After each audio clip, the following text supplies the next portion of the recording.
सवाल ये है कि क्या वजह है कि नरेंद्र मोदी की पॉपुलैरिटी में दिन ब दिन इजाफा क्यों होता जा रहा है। अभी पपुआ न्यू एक कंट्री है, उसके प्राइम मिनिस्टर ने नरेंद्र मोदी का अपने मुल्क में इस्तकबाल किया, उनके पैर छू कर, बाकायदा तौर पर झुक कर। ऐसा हमने आज तक तारीख में नहीं देखा कि एक प्राइम मिनिस्टर ने दूसरे मुल्क के प्राइम मिनिस्टर का इस तरह से इस्तकबाल किया हो।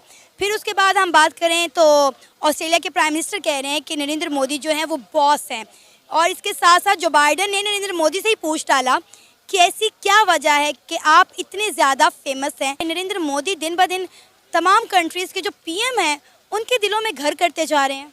देखें, बात यह है कि जब नरेंद्र मोदी आज से 7-8 साल पहले प्राइम मिनिस्टर बने थे तो पाकिस्तान क्या दुनिया में भी किसी शख्स ने ये बात एक्सेप्ट नहीं की थी कि एक विजनरी है, एक विजनरी इंसान होगा, क्योंकि हम लोग उसके ना स्टेटस से, सोशल स्टेटस से उनको जज कर रहे थे कि ये चाय वाला किस तरह इधर ऊपर तक जाएगा और ये किस तरह गवर्न करेगा। लेकिन गुजरते वक्त के साथ साथ ना जिन लोगों को हम लोगों ने अंडर एस्टिमेट किया, उन्होंने ही अपने मुल्क को इतना ऊपर लेके गए कि आप समझ ही नहीं कि अभी पूरी दुनिया में क्या हो रहा है कि मोदी साहब का आसमानों पे नाम लिखा जा रहा है।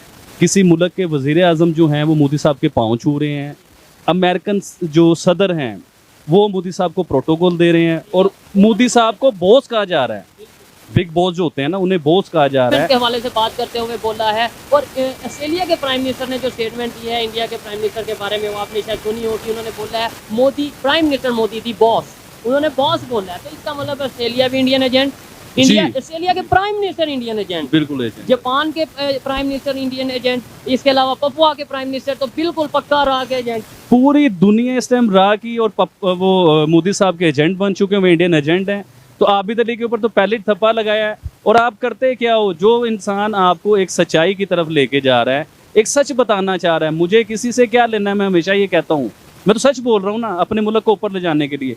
अब मैं आपको कहूँ कि ये बात सच है जी, वो एक कंट्री तरक्की कर रही है, मोदी साहब तरक्की कर रहे हैं, तो आप मुझे बुरा भला कहोगे, आप मुझे मारोगे पकड़ के, आप सड़कों पे रोक लोगे मुझे, तो अभी फिर वही बात है कि मैं सारी बातें नहीं कर।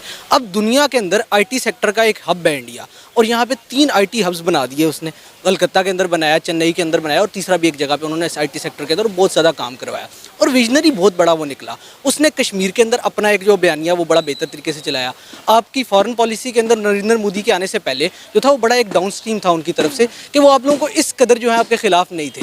लेकिन गुज़श्ता कुछ अरसे के अंदर 15 सालों के अंदर, और इसके अंदर नरेंद्र मोदी के पिछले 8 सालों के अंदर ख़ास तौर पे उन्होंने पूरी कोशिश की है कि दुनिया के अंदर आपको एक टेररिस्ट स्टेट डिक्लेयर करवाया जाए, और दुनिया अनफॉर्चुनेटली उन लोगों की बात सुनती है। वो एक बहुत बड़ा विजनरी इंसान था। जिस तरह अब हम अंडर एस्टिमेट करते रहे पिछले 3 सालों में मोहम्मद बिन सलमान को, लेकिन मोहम्मद बिन सलमान ईरान से मिलके अब मिडल ईस्ट क्राइसिस हल करने वाला है।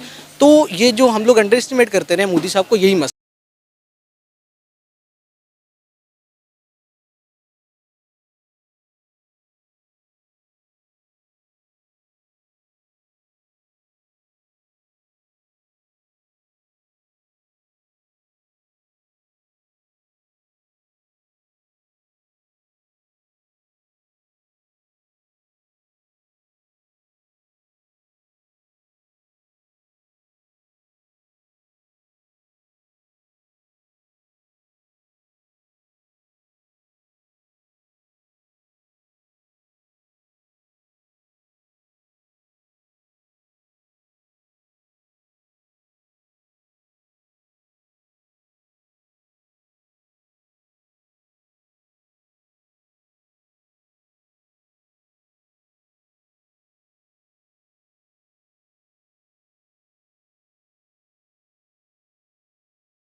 उनकी हक तलफी की जाती है। आप सिंध साइड पे देख लें क्या नहीं हो रहा। नहीं, ये वाला हाल नहीं। आपने देखा था एक लड़की ने वहाँ पे इंडिया के अंदर वो वेल पहना हुआ था, यूनिवर्सिटी आई तो उसके पीछे जो है ना उसके ऊपर मोदी ने क्या एक्शन लिया।